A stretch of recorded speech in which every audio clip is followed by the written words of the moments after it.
What Giannis just said has Magic fans pumped. Look, he is alluding to potentially wanting to play in a Florida city. He held a Q&A just the other day, and it is very interesting because there are only two teams in the state of Florida in the NBA, one being the Miami Heat, the other being yours truly, the Orlando Magic. So we're going to be talking about any sort of possibility that the Magic could have in these potential sweepstakes for Giannis Antetokounmpo. Also, we're going to deep dive into potentially who around the NBA is competing for his services. But first, guys, welcome to Magic Digest. I'm your host, Previty. This is your one-stop shop for Orlando Magic basketball content here on YouTube. Now, you guys have been watching these videos and supporting them so much. I appreciate it. But 30% of you guys who are watching these videos are subscribed. So that leaves about 70% of you guys who aren't. So make sure to hit that subscribe button and we can continue to build this Orlando Magic basketball community that we have on this platform. Okay, so getting into exactly what he said, as I mentioned, he held a Q&A, and one of the questions, because he answered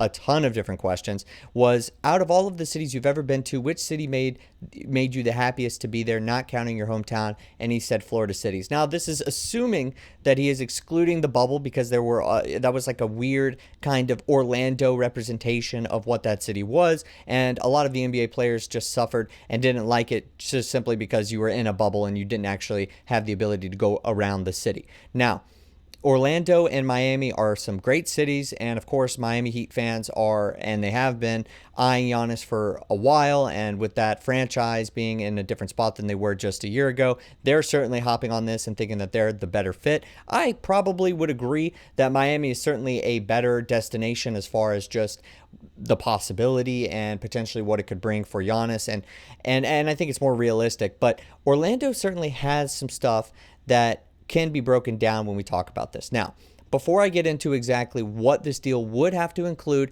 and where Giannis could potentially go in the NBA, I must preface this by saying this new CBA does not have a hard cap, as in it says it in the collective bargaining agreement, but it is essentially a de facto hard cap. The Magic themselves are dancing around the first apron, and there are a lot of teams in the first and second apron that are getting taxed so heavy that they decide to kind of tear down their team, or they assess whether or not it is actually worth it to incur those fines to play in the next basketball season for the NBA.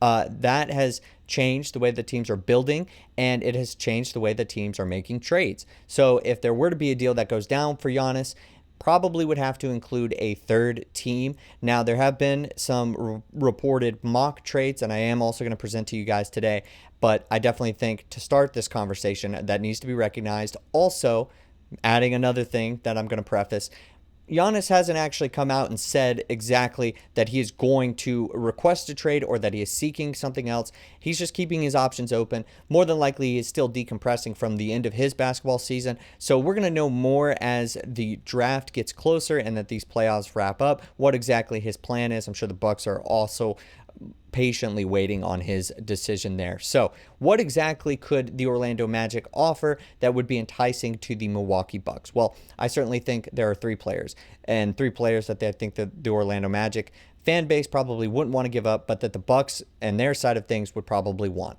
One being Franz Wagner, the other being Jalen Suggs, and the other being Anthony Black. Now, with those contracts, that would be a deal that could potentially happen, not with a third team. Now, I think avoiding that is probably in the Orlando Magic's best interest. You don't want to have to give up Franz Wagner and Jalen Suggs. That's essentially the heart of your team, especially with those two guys coupled together in a trade package.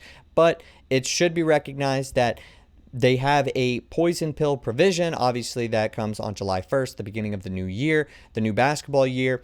And it would allow this team to make that trade straight up, because Giannis is getting paid what, like over 50 million, 52, 54 million, I believe, right now per year for the rest of his deal. So you're going to have to, unload some of those big contracts. Once those take into effect, you can end up making that deal, and you wouldn't need to include much else. You could do that kind of straight up. And I think that would provide the Bucks with a good plan for the future.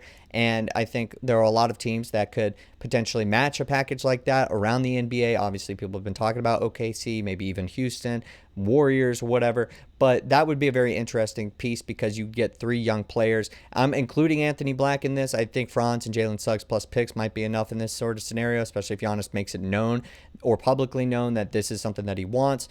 You can add some leverage to the Orlando Magic's case in that point. I think that that's all that it would really need to include.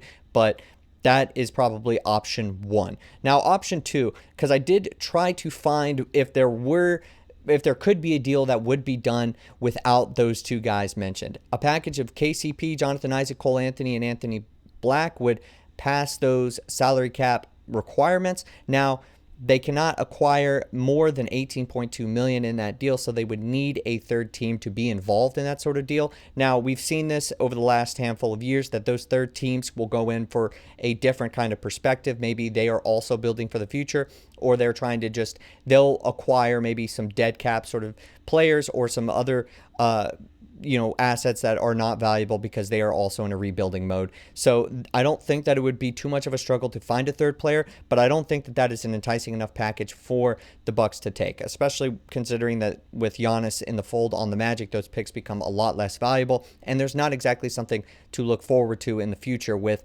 KCP, Jonathan Isaac, Cole Anthony. There is with Anthony Black, but that's certainly not anywhere close to being enough.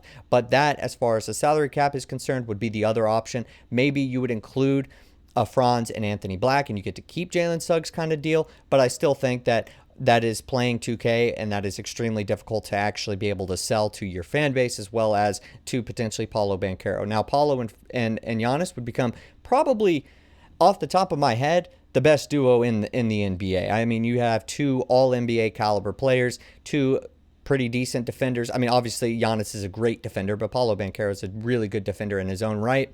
And you would have two guys, in my opinion, Giannis being the one with more playoff experience, and I don't really know in a wide-open Eastern Conference who would potentially be stopping that duo. I know the Knicks, Pacers, Pistons, other great teams in the Eastern Conference would give them a run for their money, no doubt about it. But if the Magic could fill out their bench, play smart in free agency with Giannis and Paolo Banchero, that could be an amazing option for this team. And I want to keep Franz. I don't want to give up Jalen Suggs at all, but it's Giannis Antetokounmpo. It's a little bit of a different case when we're talking about some of these other trades that I've mentioned in previous videos. Now, Giannis coming off another great season. What is going on with the Bucks right now? As I mentioned, I wanted to get into this overall perspective from the NBA. This would be a monstrous trade. Now, does anything match Luka Doncic to the Lakers? I don't know if anything will match Luka Doncic to the Lakers in our lifetime, but when you got a guy averaging 30 points, 12 boards, 6.5 assists, and shoots 60% from the field, you're going to end up turning into an immediate championship contender if you can at least fill out some of that roster. With the Bucks right now, Damian Lillard having torn his Achilles, probably out for the entirety of next season, and after trading Chris Middleton, plus not being in the greatest salary cap position, it seems like the Bucks could be due for a reset. Or would you want to retool with Giannis? I think that they're probably going to opt to retool with Giannis, but that is, from their perspective, something that they definitely have to look into and be genuine about what their future holds. So as I mentioned, I did want to talk about some of the other teams that might potentially want to make a move for Giannis. I think a lot of people mentioned OKC before they made it to the Western Conference Finals. I think right now OKC probably just stands pat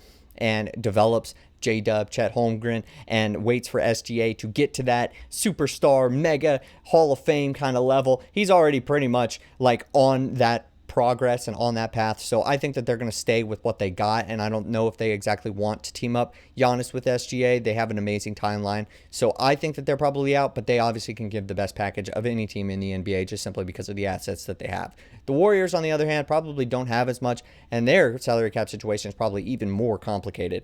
But with Steph Curry, Jimmy Butler, Draymond Green, and if you add Giannis to that fold, I mean, of course, they are one of the prohibitive favorites to win the NBA championship. So they could potentially be they'd have reason to end up giving up a ton of different stuff, especially stuff in the future. Those first round picks way down the road, maybe potentially after Steph Curry has retired, will be extremely valuable. But is that anything of interest in the Bucks? I don't really think so. For the Rockets, maybe you give up Jalen Green. He's obviously in a lot of trade talks right now. That could be something that interests the Milwaukee Bucks as far as getting you get pretty much a bona fide 2, and then you just build from there, and then you get picks, accumulate picks. Maybe there's a third team involved in that trade, and you get more value from them as far as that is concerned. I doubt the Bucks want to trade within the Eastern Conference, which is another thing, but still a very interesting possibility. And it's interesting, he didn't have to answer that question, that he mentioned Florida cities, like in a